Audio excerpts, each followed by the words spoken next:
Ahí estamos. Bien.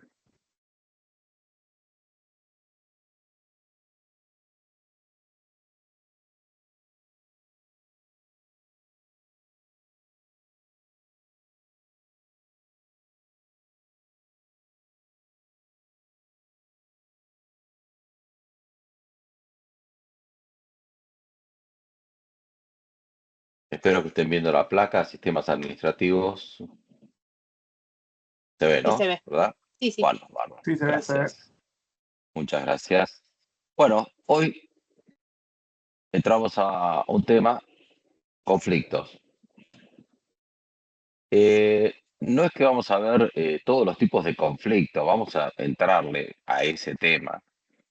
El tema de los conflictos en las organizaciones tiene una característica fundamental, la idea de estudiarlos o analizarlos o verificarlos, como quieran llamarlo, no implica que se encuentren elementos para evitarlos, sino que lo que estamos haciendo cuando estamos hablando de conflictos es encontrar las herramientas para administrarlos. Lo que quiero decir con esto es que tenemos que acostumbrarnos a que en las organizaciones se vive con conflictos. Por supuesto, hay conflictos de diversa magnitud, que lo vamos a ver justamente, esa parte, pero que el tema del conflicto no es algo que pueda evitarse, mucho menos en los vínculos humanos. Y hasta en cierto aspecto el conflicto eh, bien manejado, puede ser la ruptura de un status quo y el logro de un estado de situación mejor para comparado con lo que se estaba.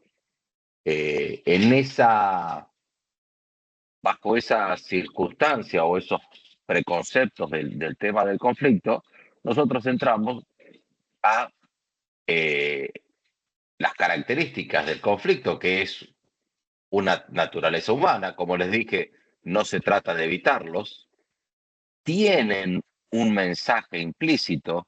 Esto es un tema muy importante. El conflicto tiene un mensaje implícito.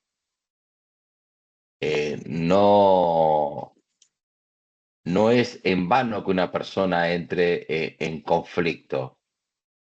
Y no necesariamente el mensaje es el que se expresa. El mensaje puede ser otro que hay que ir indagando en el conflicto. Después vamos a ir viendo si podemos dar más ejemplos, ejemplos más concretos. El gran tema del conflicto es evitar que se instale, eh, evitar que genere una situación donde ya resulte muy difícil entrar en una escalada, eh, difícil solucionar cuando entra en una escalada muy grande.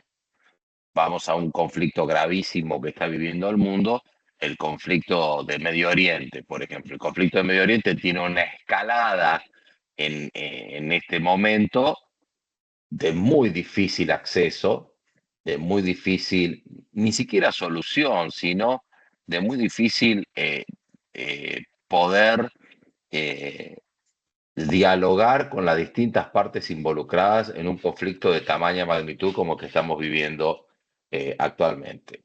En las organizaciones tenemos otro nivel, pero como para comparar cuando qué quiere decir un conflicto instalado con un conflicto que adquiere una escala. Y un tema importante del conflicto es tener el ejercicio para detectarlo, porque en realidad no existen conflictos pequeños y conflictos grandes. En general, por lo general, lo que existe es un conflicto en un estado de inicio. Por eso es importante detectarlo. Y un pequeño conflicto puede llegar a instalarse si no le prestamos la debida atención y en el momento adecuado que hay que prestarle esa atención. Entonces, por último, enfrentarlo y resolverlo resolverlo, algunos conflictos sí se pueden resolver, o se pueden, digamos, más que resolver, se puede establecer un estado de situación de solución de ese conflicto, un nuevo estado de situación por lo general. Es importante, ya entran etapas de negociación y otro tipo de cosas. Entonces, esta es la etapa importante a analizar en el conflicto. En las organizaciones no quiere decir que todas las personas intervinientes en la organización estén en conflicto. Esto es muy difícil de manejar cuando el conflicto se instala en la alta dirección de la empresa. Muchas empresas, eh, uno ve que las dificultades que va enfrentando la empresa, que se ven reflejadas en los resultados o que se ven reflejadas en los malos resultados, mejor dicho, por lo general, vienen, vienen establecidas o vienen en primera instancia por un conflicto que hay en la alta dirección. Aquellos que siguen el fútbol pueden notar que aquellos equipos que tienen ciertas dificultades operativas, donde los directores técnicos van pasando, en general existe un cierto grado de conflictividad en la dirección de ese club. Y no es casualidad, no es casualidad que ello ocurra. Eso les doy un ejemplo más mediático como para tenerlo más a mano.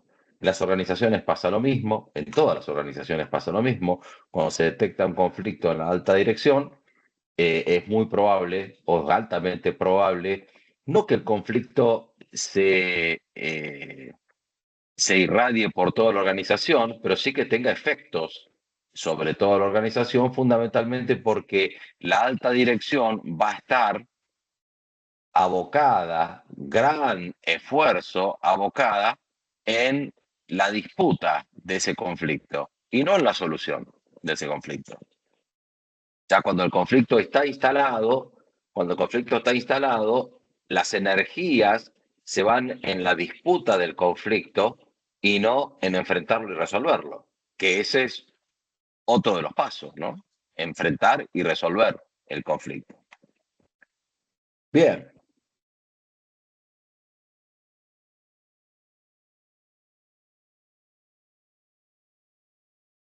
hay una suerte de clasificación de tipos de conflicto eh, según las partes interesadas, es decir, quiénes están afectados en ese conflicto.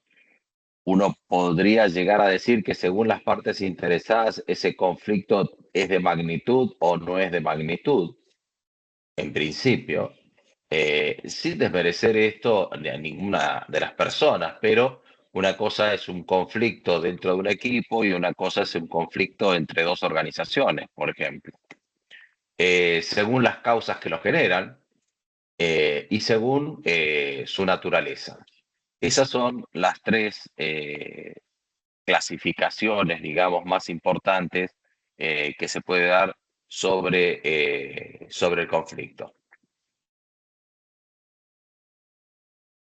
Las manifestaciones tangibles del conflicto, rumores, murmuración, cuando se producen en las organizaciones muchas situaciones de rumores, esto está indicando que la comunicación en la organización está fallando, hay un problema de comunicación. Este problema de rumores y murmuración es muy común cuando el conflicto está instalado en la alta dirección, porque la alta dirección está tan absorbida por este conflicto que olvida los pasos más importantes para llevar adelante una comunicación clara en la organización. Mucho más, otros pasos que se olvidan generalmente cuando la alta dirección está en conflicto es el sostenimiento de la cultura organizacional.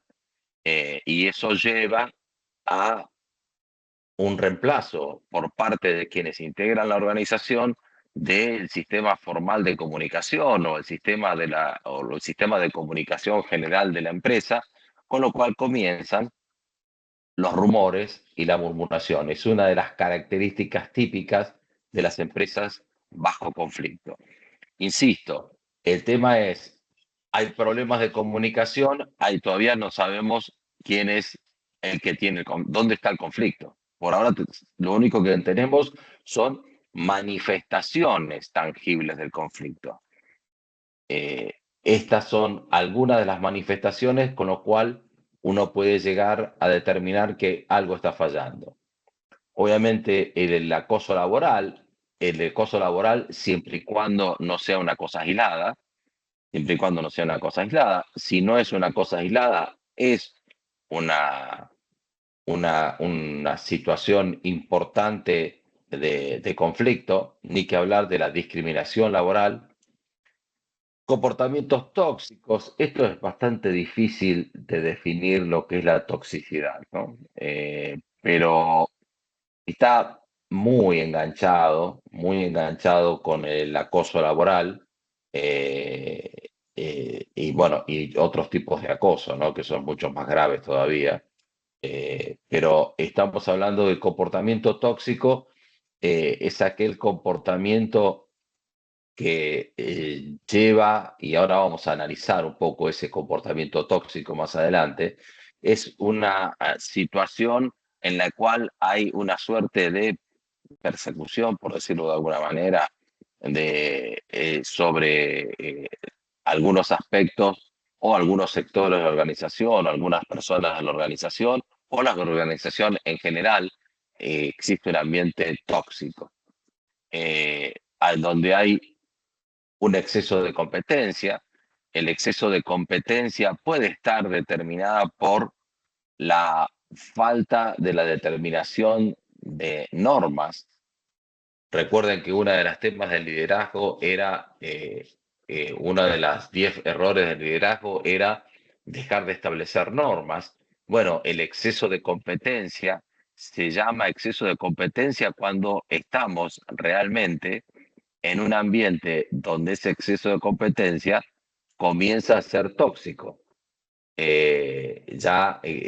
donde existen grados de ansiedad entre los miembros de la organización, intolerables, con lo cual cuando las personas que integran la organización comienzan a sentir esos síntomas, es donde se recurre a la palabra tóxica, a la palabra tóxico, que es un tema muy utilizado en estos momentos.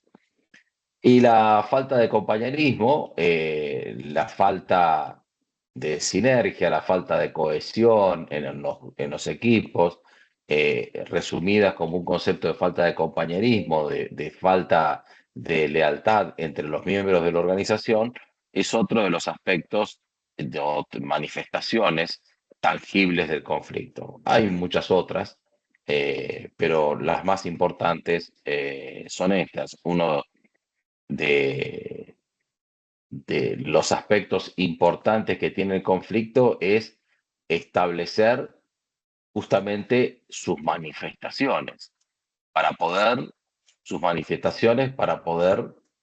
detectarlo, sus manifestaciones para poder detectarlo. Estas manifestaciones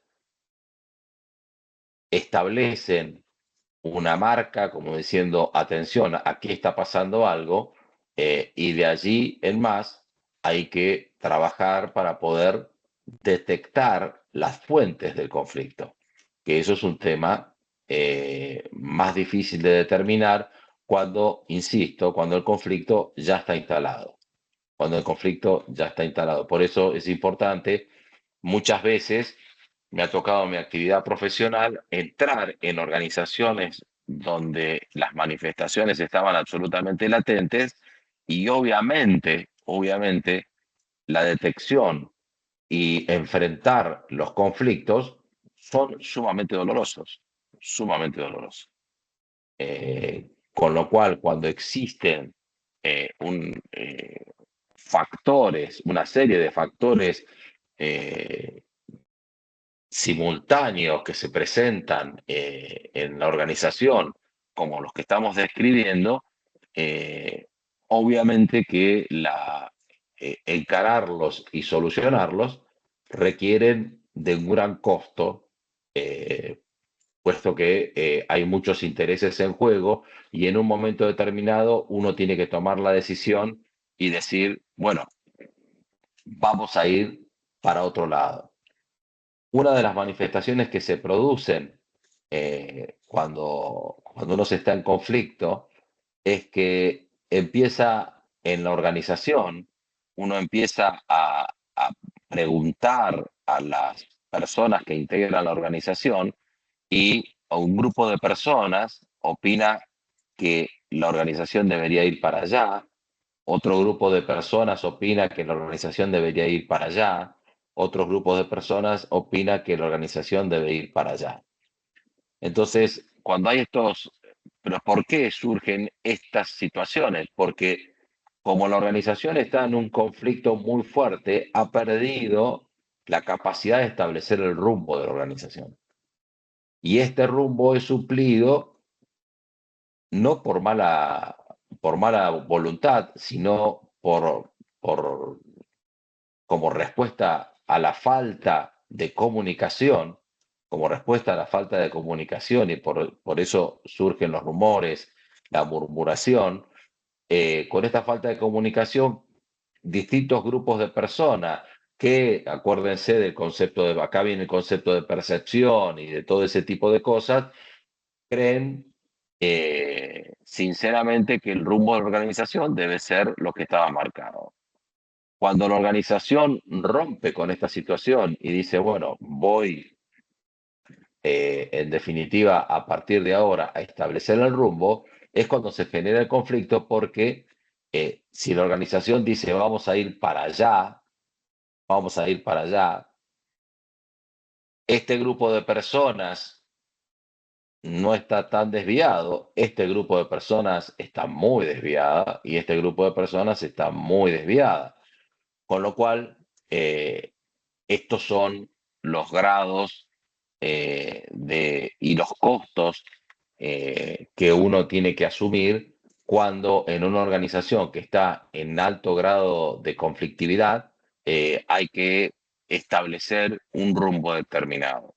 Y esto se requiere mucho esfuerzo de dirección, mucho esfuerzo de dirección y mucho esfuerzo de trabajo interno en la estructura de la organización, en la cultura organizacional, con lo cual resulte muy probable que esta conflictividad se vea aumentada en ciertos aspectos, pese a que la organización está estableciendo el rumbo que son lo que estas personas por lo general sostienen. A esta organización le falta un rumbo, pero claro, eh, todo depende del rumbo que tome la organización. Y no significa, obviamente, esto también tiene que ver con intereses en juego. En algunas organizaciones, cuando estamos en un nivel de conflicto muy fuerte, resulta muy probable la instalación del fraude dentro de las organizaciones. Y estos grupos de personas pueden llegar a ser parte de una organización dentro de la misma organización.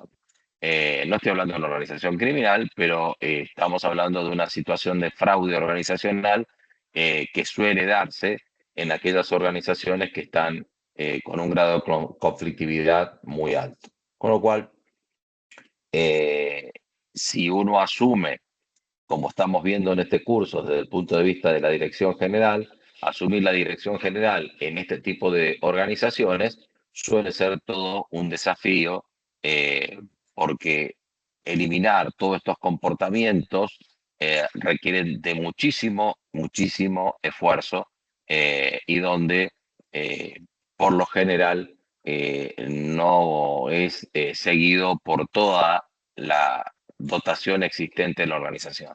Es un tema sumamente complicado, que es sumamente complicado porque es un conflicto que se dejó llevar a unos niveles muy grandes, por lo tanto, Por lo tanto, es un conflicto muy instalado, es un conflicto muy instalado, es un conflicto muy generalizado y donde resulta muy doloroso o muy costoso enfrentarlo y resolverlo. Hay que hacerlo de todos modos, ¿no? Hay que hacerlo de todos modos. Y eso implica muchísimo esfuerzo por parte de quienes están dirigiendo la organización. Bien,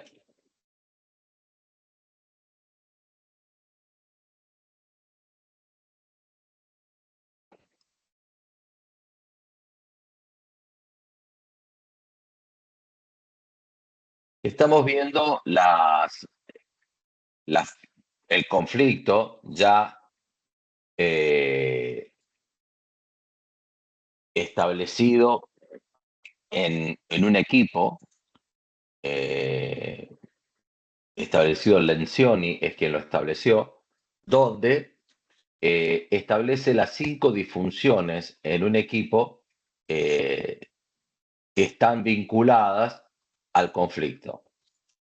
Fíjese que son bastante parecidas. Es la ausencia de confianza, hay una ausencia de confianza, hay una falta de compromiso, hay una carencia de responsabilidad. No son palabras muy distintas o que no pueden ser encajadas dentro de lo que estuvimos viendo. Falta de atención a los resultados. Bueno, esto está muy vinculado a la falta de responsabilidad. La falta de atención a los resultados es porque evidentemente alguien no se está ocupando de que el equipo esté atento a los resultados. Y si hay cierto temor a enfrentar ese conflicto. Esas son las 5 disfunciones que se presentan en un equipo. ¿Para qué se analizan ese tipo de disfunciones? Bueno, como elementos que estuvimos viendo, como manifestaciones de ver si en el equipo hay una falta de compromiso, algo está pasando en el equipo, algo está pasando. Entonces, si hay una carencia de responsabilidad, por supuesto, generalizado todo esto, generalizado, algo está pasando en ese equipo. Y esto es lo importante a tener en cuenta y a analizar cuando uno toma la conducción de un equipo y detecta estas situaciones.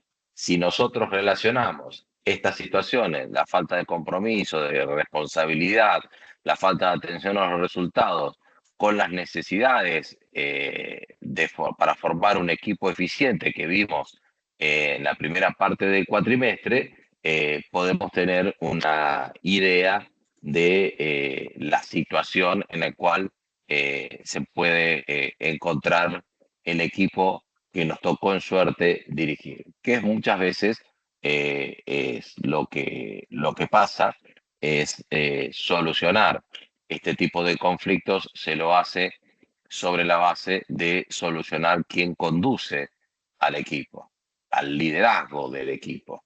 Es volviendo al ejemplo comparativo futbolístico, el director técnico termina siendo el fusible por el cual se intenta resolver en el plantel situaciones similares a la que se están viendo acá. Situaciones similares que se están viendo acá. ¿Es el plantel? No lo sabemos, pero lo tiene que resolver alguien. Entonces se requiere, y acá entra otro aspecto del liderazgo, eh, no existe un líder para todas las situaciones de un equipo. Entonces, este liderazgo tiene que entrar, tiene que entrar tiene que tener la capacidad para asumir equipos con este grado de dificultad. Y eso, no todas las personas tienen esa capacidad y cada liderazgo generalmente tiene una característica que lo hace más eficiente. Entonces, incorporar un líder o una líder, por supuesto, a este tipo de situaciones es todo un tema, porque tiene que tener la capacidad de enfrentar este tipo de dificultades.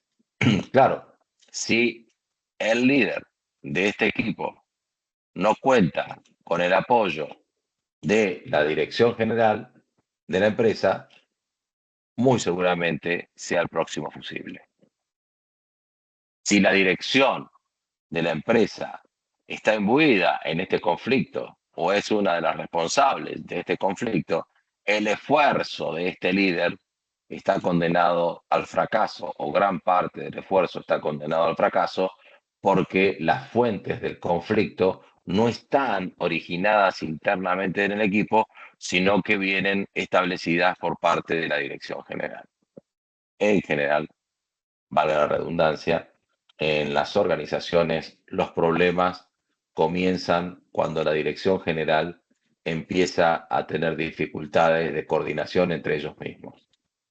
Esto es una fuente muy importante de conflictos en la dirección general, se da en los casos con los problemas que existen en las empresas familiares. Todo un tema en sí mismo, que no vamos a ver hoy, pero que, bueno, la conflictividad en empresas familiares suele ser uno de los factores por los cuales se pierde la unidad y el compromiso de la alta dirección y se pierde la unidad de compromiso como consecuencia del resto de la organización. Así que es un tema del conflicto en las organizaciones, es un tema que viene bien analizarlo desde el punto de vista de las etapas que tiene un conflicto. Yo diría que más etapas son como escalas, ¿no?, que tiene un conflicto.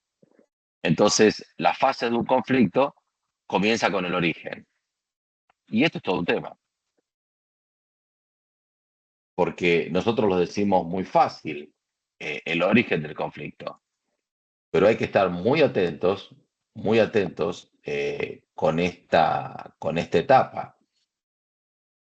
Vos me dirás, bueno, vos no podés determinar el origen de un conflicto ya del origen propiamente dicho, pero bueno, en los orígenes, hoy estuve en una empresa familiar donde uno de los miembros, la persona que teóricamente va a dirigir la empresa en el futuro, no está comprometida con los valores de la empresa, está viviendo una gran vida y no hay una correcta tratamiento de la sucesión en esa organización. La sucesión en ese tipo de organizaciones es una sucesión que requiere muchos pasos y que requiere muchos años para ser implementada. No es de un día para el otro que a partir de mañana asume fulanito. Con lo cual, eh, esos orígenes, esa situación de esa empresa ya tiene un origen de conflicto, ya tiene un origen de conflicto, pese a que todavía no está manifestado, pero ya tiene un origen de conflicto que es justamente el que está vinculado con el temor al conflicto. Es bastante contradictorio, pero como hay un temor al conflicto, el conflicto no se enfrenta. Es paradójico, uno no va a enfrentar lo que en definitiva va a terminar estallándole en las manos.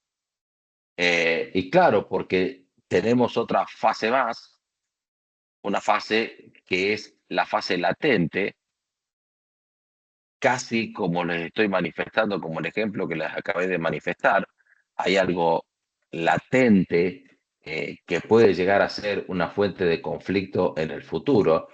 Por lo tanto, bajo estas circunstancias, si vos estás detectando una situación latente de conflicto, es lo que te está llevando ya, si ya lo estás detectando, a enfrentarlo antes que se instale. Obviamente que en estas dos etapas del origen y lo latente del conflicto, es la etapa donde resulta más simple implementarlo. Implementar, mejor dicho, buscar su solución o implementar una solución. ¿Qué pasa en esta etapa? En esta etapa, cuando los conflictos se instalan y las partes están en una disputa de intereses muy importante, una disputa de intereses muy importante, resulta muy difícil atender a la gente o hacer que la gente eh, reconozca sus diferencias. Es muy difícil, como se dice comúnmente, hacerlo sentar a una mesa. En cambio, en esta situación latente donde el conflicto todavía no se ha instalado, es mucho más simple hablar de algo que se puede llegar a producir si las situaciones siguen como hasta ahora. Entonces, ahí está el tema del manejo del conflicto. Es un tema que aquí sí me puedo llegar a sentar y a charlar sobre el tema. Y esto es eh, un poco la consecuencia, o mejor dicho, el por qué se estudian las fases de un conflicto. ¿Por qué no para decirlo de memoria, sino que las fases del conflicto es por una manera de uno tratar de absorberlo y decir, bueno, está en fase latente, o si ya la fase latente pasa, ya empieza un tema con la escalada del conflicto. Y aquí se presentan algunas de las dificultades que ya estuvimos hablando de un conflicto instalado, porque obviamente cuando empieza la escalada del conflicto, cuando empiezan a intervenir muchas personas con distintos puntos de interés, se empiezan a generar grupos, etcétera, etcétera, grupos de interés, etcétera, se va generando una escalada de un conflicto que en un principio comenzó.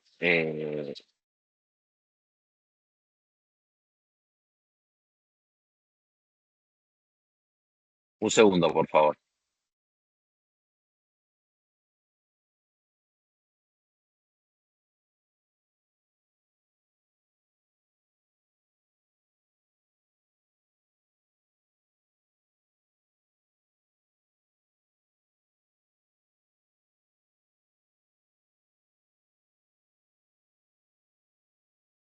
Perdón, hubo una interrupción. Ya estamos. Entonces, el tema de la escalada es un tema importante y ya estamos en una fase de conflicto medianamente complicada, medianamente complicada. Entonces, claro, la fase que sigue es la crisis.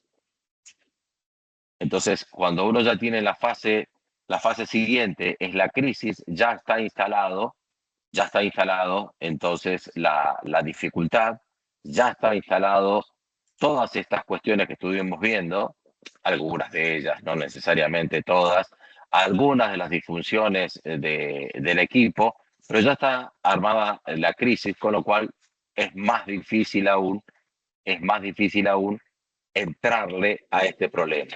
Que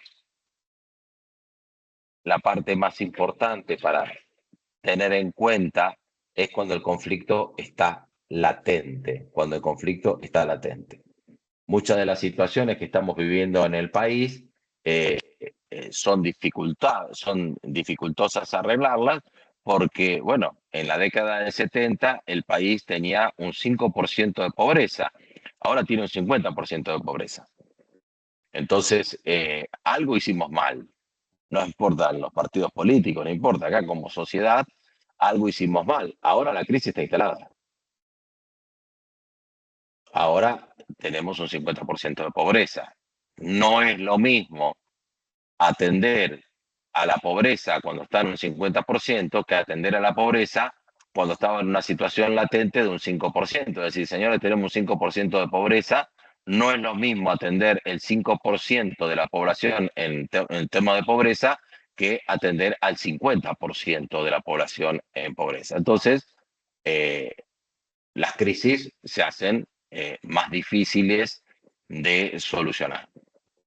Bien, la otra fase, claro, es la toma de conciencia, porque ese es otro factor.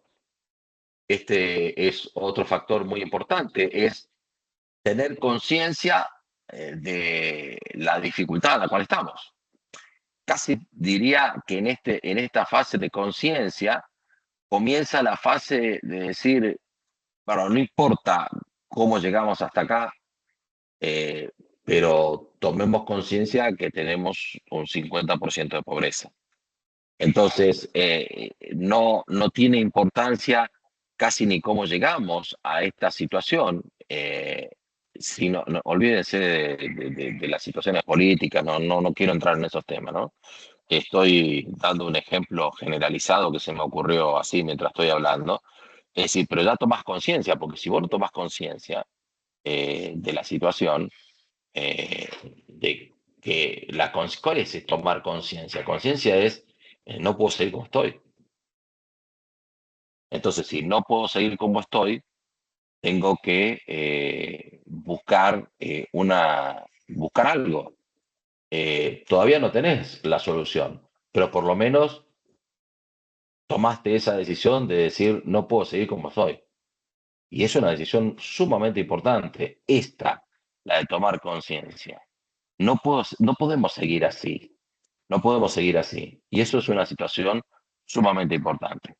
Entonces, ahí te permite, eso te permite el análisis de la situación, un análisis más. El estado de conciencia de la situación es una base para entrarle a un análisis de la situación y poder plantear, por último, la solución de esa situación, que son las fases del proceso de un conflicto. Obviamente que cómo haces para saltar de la crisis a la conciencia, en general, eso se produce cuando la evolución de la crisis tomó un estado tal que se hizo un ambiente lo suficientemente tóxico, como estábamos hablando acá, donde se entre en un estado distinto y entonces entremos en un estado de conciencia, como habíamos visto, y los que permita buscar la solución. Esta es la explicación de las fases de un conflicto y de las situaciones del por qué algunos conflictos tienen más difícil solución que otros. Y tiene que ver en qué estado está, en qué estado está. Volviendo al conflicto de Medio Oriente, estamos en esta etapa tremenda donde está en una crisis muy compleja, donde atender las partes involucradas implican muy difícil llegar a un estado de conciencia de decir no podemos seguir así, porque en definitiva parece que las partes están en una escalada de profundizar los aspectos que llevan a esa crisis. Por ejemplo, por tomar un ejemplo en general. Esto ocurre en los vínculos humanos, mucho ocurre en los vínculos humanos. A veces este estado de conciencia puede ser establecido por el liderazgo nuevo, porque puede ser que el liderazgo nuevo genere un ambiente nuevo de confianza, que ese liderazgo debe aprovechar en el corto plazo esa confianza como para establecer un estado de conciencia. Casi les estoy diciendo que los pasos para el liderazgo, una vez que estás tomando un equipo o una organización en crisis, es lograr un estado de conciencia. Es decir, está bien, perfecto. La situación está grave, pero no podemos seguir así. No podemos seguir así. Entonces es una si la organización empieza a aceptar, o gran parte de la organización, o los puestos más claves, más importantes, comienzan a aceptar este estado de conciencia, puedes llegar a tener los primeros pasos para ir alcanzando la solución. Desde ya te digo que cuando están instalados una situación de crisis muy grande en las organizaciones, es muy difícil que te siga el 100% de la dotación en este estado de conciencia. Muy, muy difícil que eso ocurra. Muy difícil. Bien, no sé si quieren hacer alguna pregunta, algo que quieran eh, agregar. No, profe. Bueno, bien.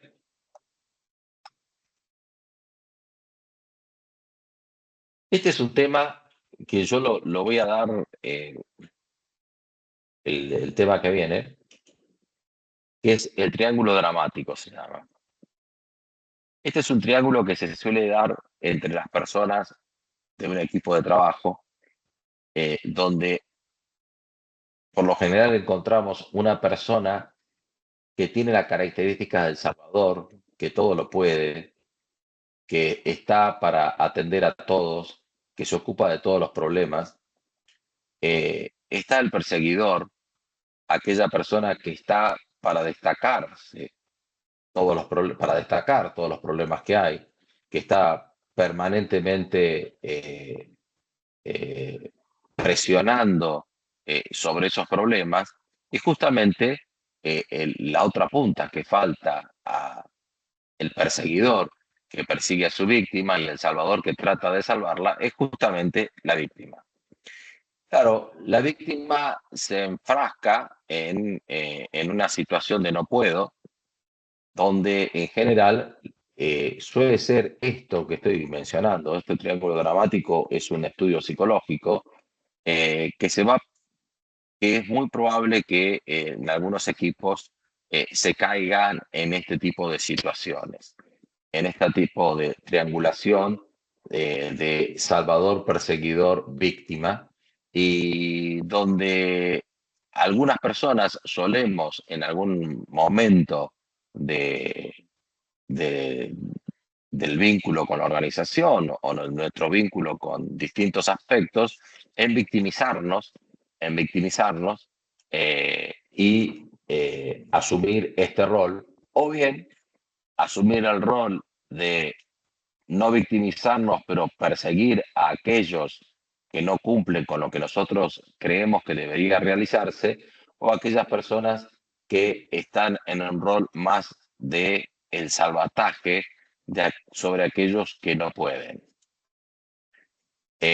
Ustedes lo van a encontrar en el texto, este triángulo dramático, que se lo llama, que desde un punto de vista técnico, pero se lo llama triángulo dramático,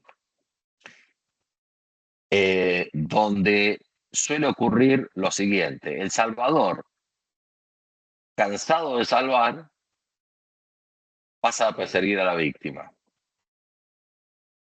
Es decir, que el salvador comienza, en cierta manera, a un dominio sobre la víctima y intentará salir de su pasividad la víctima con un conflicto hacia el salvador y conflicto hacia el perseguidor. Y el perseguidor, eh, en general, empieza con un concepto de enfrentamiento con el salvador. En definitiva, si ustedes lo empiezan a analizar, tanto el perseguidor como el salvador pivotan alrededor de la figura de la víctima. Y esto es uno de los aspectos para solucionar. Y para solucionar estos aspectos es eh, al salvador convertirlo en un ayudador empático, es decir, buscar la empatía y no el salvador lo que quiere imponer, en definitiva, es lo que quiere imponer es su solución. Y aquí la situación es tomar una empatía con la víctima, Eh, y fíjense el triángulo ¿cómo se llama? El triángulo que vamos o que se intenta lograr, ¿no? El otro aspecto, que la víctima sea un vulnerable responsable, un vulnerable responsable que ya no es lo mismo que una víctima, es una persona que está vulnerable pero responsable de sus actos, responsable de su situación, que se hace cargo de su situación, no que está para que se hagan cargo de su situación. Y por último, el perseguidor en una persona se convierta en una persona asertiva, en una persona positiva. Y este triángulo de asertivo, ayudador empático y vulnerable responsable, se lo llama, fíjense el concepto, alfabetización emocional. Y esto es un aspecto muy importante que juegan las organizaciones, que tiene que ver con la emocionalidad o la maduración emocional de las personas. Este es un aspecto que entra muchísimo a jugar en los equipos de trabajo, entra a jugar mucho en los ambientes de trabajo, donde es difícil no caer en este triángulo dramático y donde llevar a este tipo de situaciones de alfabetización emocional requiere muchísimo trabajo. Requiere mucho trabajo porque las formas de interrumpir este juego, por decirlo de alguna manera, es una respuesta inesperada, sacarlo de la situación en la cual está presentando, detener la entrevista cuando la persona está en una situación, por ejemplo, de víctima de yo no puedo, detenerla, esa charla, buscar connotaciones positivas, utilizar el humor y sobre todo hablar con franqueza. Y estos son los aspectos que nosotros les estamos pidiendo hoy a los líderes. Estos son los aspectos que le estamos pidiendo hoy a los líderes, es justamente trabajar en la alfabetización emocional.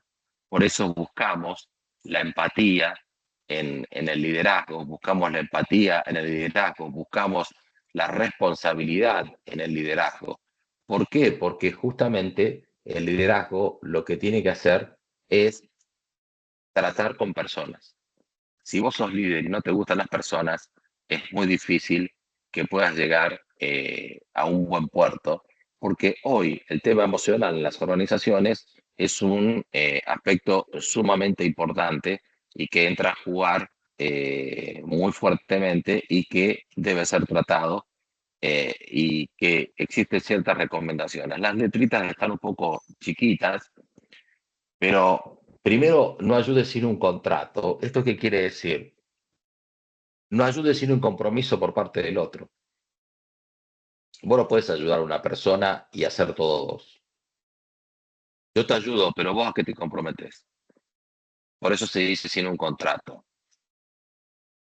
Eh, el segundo aspecto es nunca creas que una persona está desamparada.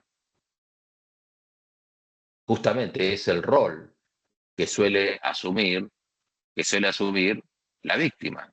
Es mostrar un desamparo que en realidad, si es una persona que obviamente está dentro de una organización, obviamente que sí, hay personas que están dentro del desamparo en la sociedad, pero estamos hablando acá de un aspecto en la organización. eh, eh, Creer que una persona está totalmente desamparada es una de las recomendaciones, no creer, mejor dicho, en ese aspecto es una de las recomendaciones. Ayudar a la gente que desapara a que encuentre su camino para aplicar lo que tiene. Es decir, eh, esto tiene que ver con no asumir el rol de la otra persona, sino en apoyarla y tratar de que la propia persona aplique las soluciones de su estado de situación. Por eso es, no hagas todo el trabajo, por lo menos pedir una participación de 50 y 50. Esto es un tema clave que es no hacer el trabajo, porque si hacemos el trabajo, entramos en el rol de este juego y entonces asumimos el rol del salvador. Al final, siempre tengo que estar salvando las papas, dice el salvador. Entonces, ese es el aspecto que no hay que entrar en juego, en el conflicto. No hagas nada que en realidad no quieras hacer. No interrumpas a la gente. Déjala que se exprese la gente. Que hable el conflicto eh, sin, eh, sin intentar eh, introducir conceptos propios. Dejarlo que se exprese. Crear el ambiente para eso. Para eso, si vos querés que la gente se exprese, bueno, es mejor que te sientes al mismo nivel que la persona, que crees un clima. Clima adecuado para que la gente se exprese y además no la interrumpas. No utilices una situación de superioridad. Obviamente, si le hablas por medio de un escritorio, vos tenés un sillón importante y la otra persona está en una silla, Muy difícilmente puedas lograr que la otra persona entre en un ambiente de confianza, por decirlo de alguna manera, donde pueda expresarse. Con lo cual es importante que salgas detrás del escritorio y te sientes a un costado de la persona. Literal, lo que estoy diciendo. Sentarte a un costado de la persona en la misma silla, no en la misma. digamos, en el mismo tipo de silla a la cual está sentado la otra persona. Entonces, no aceptes Que te coloquen por encima de la persona, donde las personas lo que pasa es que vos podés, yo no puedo, ese tipo de situaciones no es una situación que no debe permitirse. Eh, podemos evitar representar el rol de Salvador, como decía anteriormente, pero no podemos hacernos responsables de dejar de jugar, que se deje de jugar. Es decir, este es un tema que no asumir nosotros como Salvador, pero es muy difícil que este tipo de triángulos no se presenten en las organizaciones. podemos no intervenir en el juego, pero no podemos evitar que los demás jueguen, es más o menos el concepto que estamos resumiendo. Bueno, esto es el concepto más Importante que tiene un conflicto y entramos ahora a una situación particular del conflicto. que tiene que ver con las conversaciones difíciles.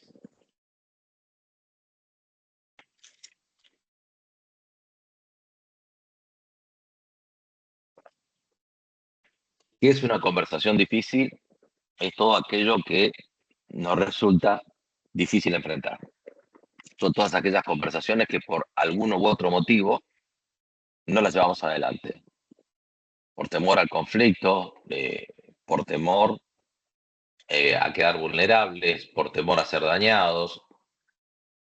Pueden ser innumerables los casos por los cuales se produzca. Y justamente las conversaciones difíciles tienden a estar vinculadas a lo que pasó, es decir, a una situación ocurrida, está vinculada siempre a los sentimientos y está vinculada a la identidad. La identidad, ¿cómo puede expresarse? La identidad es aquello que nos hace decir yo no voy a quedar como una tonta o como un tonto en esta situación.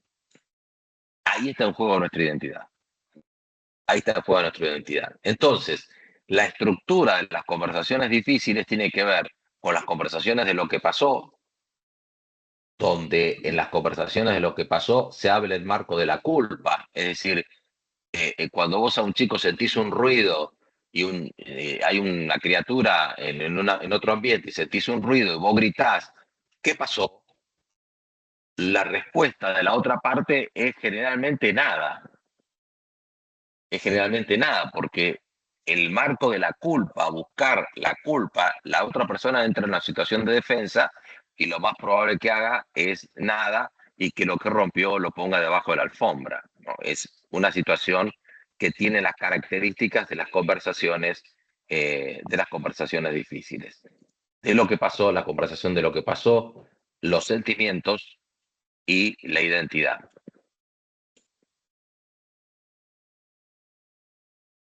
Cuando ya entramos en las conversaciones de lo que pasó, es decir, el primero de los aspectos, las conversaciones de lo que pasó, este primero de los aspectos que estamos viendo, entramos que hay una suerte presunción de la verdad, que hay una suerte de presunción de la intención, y es como les decía, está el marco de la culpa. Es decir, eh, cuando hay, cuando entramos a la conversación de lo que pasó, pasó un hecho determinado que nos dolió. Entonces, lo que nosotros entramos es a presumir por qué se presentó esa situación. Y no solamente la presunción de tener la verdad, sino la presunción de la intención de la otra persona. Este es un aspecto sumamente importante. ¿Quién puede saber cuál es la intención de la otra persona si no indaga cuál es la intención? Es decir, esto es un tema que generalmente en los conflictos, en las conversaciones difíciles entramos donde indagamos sobre no indagamos sobre la intención, sino que presumimos sobre la intención de la otra persona. Si hizo tal cosa es porque quiere, lo que quiere es hacerme tal cosa. Y obviamente esto entra en el marco de la culpa y entra en culpar al otro. Conversaciones muy difíciles de entrar y salir en estas conversaciones. Muy difíciles, es muy fácil entrar en este tipo de conversaciones, pero muy difíciles de salir de este tipo de conversaciones. Ahora vamos a ver entonces, las conversaciones sobre los sentimientos y la identidad son aspectos importantes a tener en cuenta y donde la conversación del sentimiento es yo siento tal cosa, que ya es distinto a la conversación de vos hiciste tal cosa porque yo siento, con lo que pasó, yo siento, me siento de tal manera. Nadie puede discutirte sobre tus sentimientos. Nadie puede discutirte sobre tus sentimientos. Y la identidad es proteger tu identidad y no ponerla en juego, la identidad, porque en realidad puede ser que no esté en juego la identidad y uno lo pone en juego por un aspecto de personalidad donde lo que está haciendo el otro es el marco de la culpa, es que la intención es de tal manera porque a mí me considera que soy una tonta o me considera que soy un tonto. Ese es un aspecto, son los aspectos de las conversaciones difíciles. Entonces, ¿cómo no iniciar una conversación difícil? ¿Cómo no iniciar una conversación difícil? Comenzando de nuestra propia versión. Entonces, ¿qué quiere decir comenzando con nuestra propia versión? Es arrancando, es decir, desde esta situación, desde la presunción de la verdad, la presunción de la intención y el marco de la culpa. Entonces uno podrá decir, bueno, pero si vos me estás diciendo acá cómo no iniciar una conversación difícil, seguramente vas a decir cómo iniciar una conversación difícil. Y en cierta manera estamos entrando en un juego de manipulación. Sí, en cierta manera es así. Estamos entrando en un juego de manipulación. Es así. No necesariamente la manipulación tiene un sentido peyorativo. Puede tenerlo, pero no necesariamente lo es.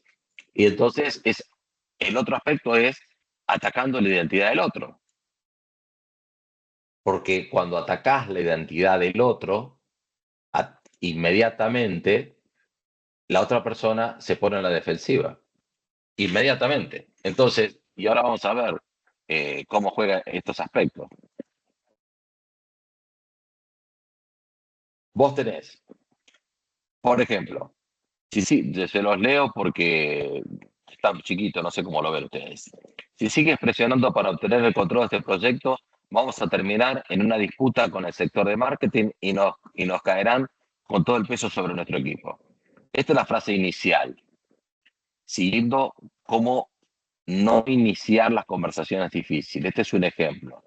El mensaje que tiene implícito está, si vos analizás esta frase que se acaba de decir, el mensaje que tiene implícito es que sos una persona egoísta, desconsiderada, desagradecida con los miembros del equipo. El equipo no te importa nada, solo te importas vos. Entonces, ese es el mensaje típico que tienen este tipo de frases que tiene que ver con comenzar con nuestra propia versión, con nuestra propia versión. Vamos a otro ejemplo y después vamos a entrar a, a cómo iniciarlas. Entonces, si la frase inicial me ha dejado muy mal y desubicado lo que dijiste en mi unidad, en la reunión de coordinación del equipo, mucho más teniendo en cuenta que participó el líder.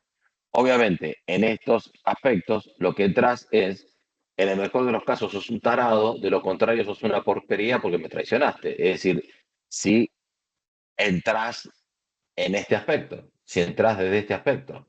Entonces, ¿cómo es esta historia? ¿Cómo seguimos con esta historia? Y acá entra la etapa de cuando vos entrás por el marco de la culpa, cómo juega la persona a la defensiva. Entonces, la versión propia, ¿se acuerdan? Si sigues presionando para obtener el control del proyecto, vamos a terminar una disputa en el sector del marketing y nos caerán con todo el peso sobre nuestro equipo.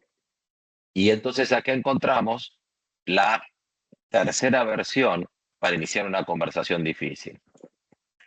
Quisiera que hablemos respecto a tomar el control del proyecto del departamento de marketing. No es si sigues presionando.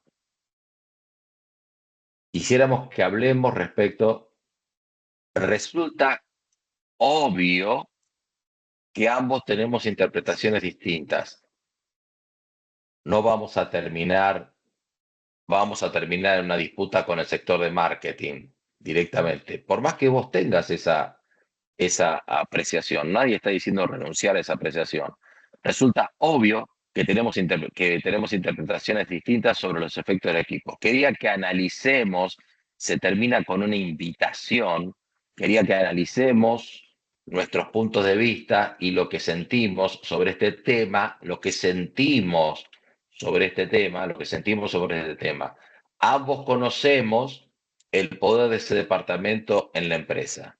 Entonces, estás abriendo la conversación a no desde el punto de vista, no desde el punto de vista de tu visión, sino asumiendo la visión, una tercera visión, una suerte de asumir el rol del mediador. Es decir, ante conversaciones difíciles, lo más aconsejable es asumir el rol de mediador de la persona, aunque no formalmente, ¿no? Sino que al utilizar esta tercera versión, que esta tercera versión no le pega a la identidad del otro, estás invitándolo a hablar, estás hablando, invitándolo a hablar de los sentimientos de cada uno, y es una manera de entrarle a una situación latente conflictiva de una manera que se pueda dialogar, de una manera que se pueda dialogar. Y el otro ejemplo de la tercera posición es, me ha dejado muy mal y desubicado lo que dijiste en mi unidad, etcétera, etcétera. La tercera versión es, quería que habláramos sobre lo que ocurrió en la última reunión de coordinación. Realmente quedé muy dolido por lo que dijiste. Quisiera explicarte, no quisiera que me expliques. Quisiera explicarte lo que me molesta y lo que siento y que me des tu visión sobre el asunto. Es decir, en principio yo te quiero comentar cómo estoy y vos que me des tu visión sobre el tema. Esta es la manera de entrarle a las conversaciones difíciles desde una tercera visión. Es decir, En definitiva, como les decía, ubicarte como mediador, no lideres, no lideres las conversaciones, comunicar claramente tus propósitos de una manera abierta, sin imponer, y crear un puente de honor. ¿Qué quiere decir crear un puente de honor? No acorralar a la otra parte. Si, porque cuando vos acorralás a la otra parte, lo único que le queda a la otra parte es atacarte. Entonces, vos mismo tenés que tener, esto implica un control emocional muy fuerte, ¿no? Esto implica una situación de, claro, porque si uno va con bronca y va a los bifes, por decirlo en un término callejero, eh, no hay puente de honor, no hay nada.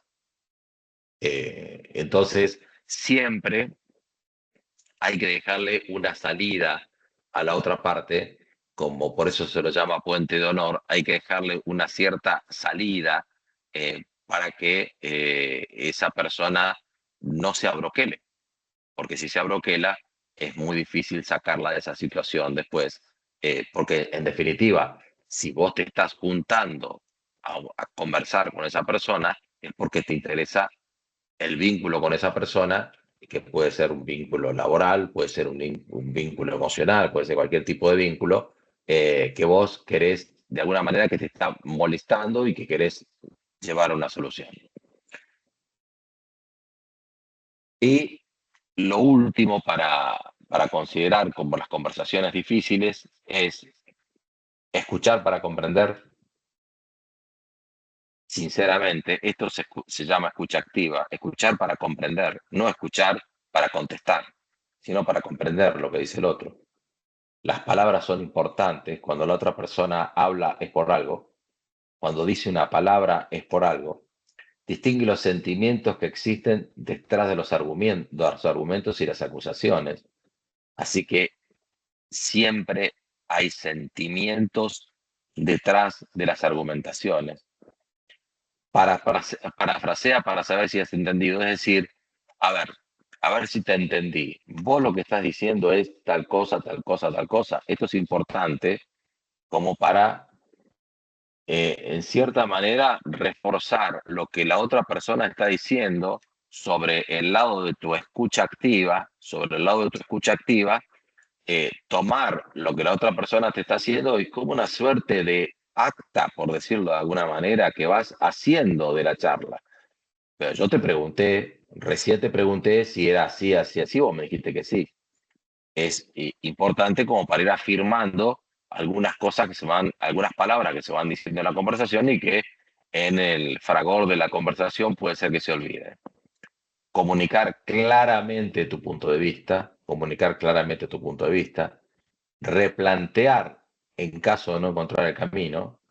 Por lo tanto, es importante siempre mantener una fuente de diálogo para poder replantear. A ver, está bien, no nos pusimos de acuerdo. ¿Qué pasa si en vez de esto buscamos esta situación? Inventa opciones que satisfagan los intereses más importantes de cada lado. Acá tenés que hacer un balance de intereses. Siempre los intereses están en juego en una conversación difícil. En una conversación difícil hay intereses en juego.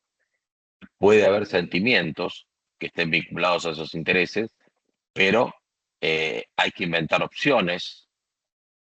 La opción, en definitiva, termina siendo la solución de ese conflicto.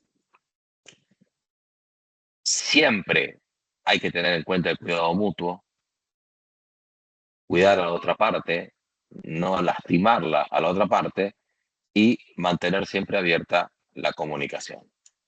Eh, Esto exige una gran disciplina, un gran autocontrol, pero bueno, es el resumen conceptual de cómo encarar una conversación difícil.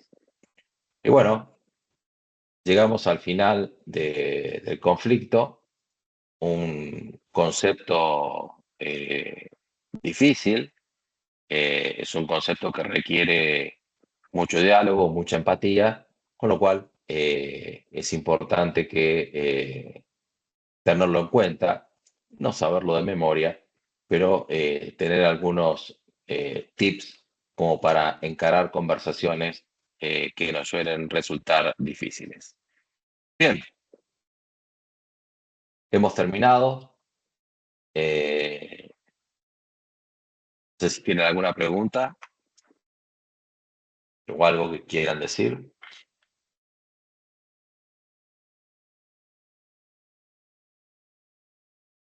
No, profe, gracias. Sí. Profe, te hago una consulta. ¿Qué sucede cuando en una organización el líder se deja llevar y guiar también por un empleado antiguo en la organización? ¿Cómo se puede llegar a solucionar eso para que el líder siga siendo líder y no el empleado que tiene mayor antigüedad?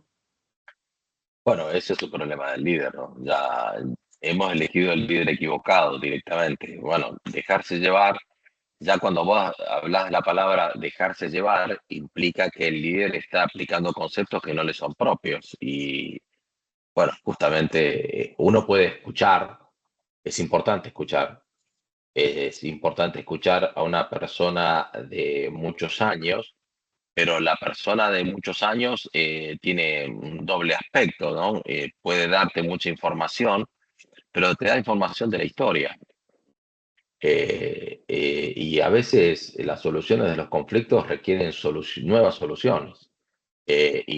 O no solamente los conflictos, sino que llevar adelante una organización implica implementar nuevas soluciones que no necesariamente estén basadas en el pasado, sino todo lo contrario. Con lo cual, dejarse llevar por las personas más antiguas es un concepto, te diría, no recomendable para liderar, ¿no? Obviamente uno tiene que escuchar, pero la palabra de la persona que está liderando debe ser la que se escucha en la empresa. No quiero decir que no ocurra, ¿no? Lo que estás diciendo, pero bueno, es todo un tema, ese tema. Gracias, profe. No, por favor. ¿Alguna otra pregunta?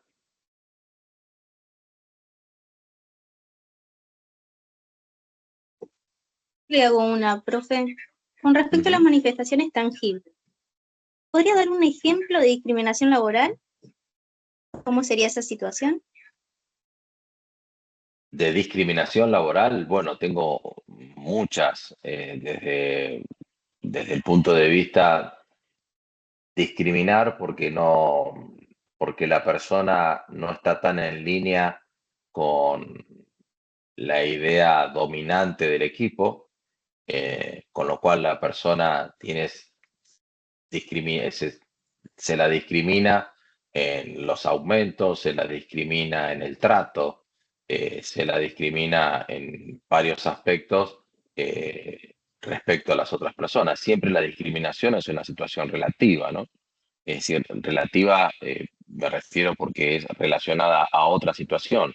Eh, una persona se siente discriminada cuando se compara con otra, dice, a esta persona la estás tratando de una manera determinada y a mí no. Es decir, a la otra persona viene tarde y no le decís nada y a mí yo vengo 5 minutos más tarde y es toda una historia. Esas son situaciones de discriminación. Situaciones de discriminación se dan en muchos aspectos. Discriminaciones, ahora, por suerte, hay una conciencia distinta en ese aspecto, pero la discriminación del trabajo femenino es uno de los aspectos de mayor grado de discriminación laboral que se ha conocido, ¿no? El tema de las remuneraciones, cómo se miden las remuneraciones, etcétera. Muchas gracias, profe. Por favor.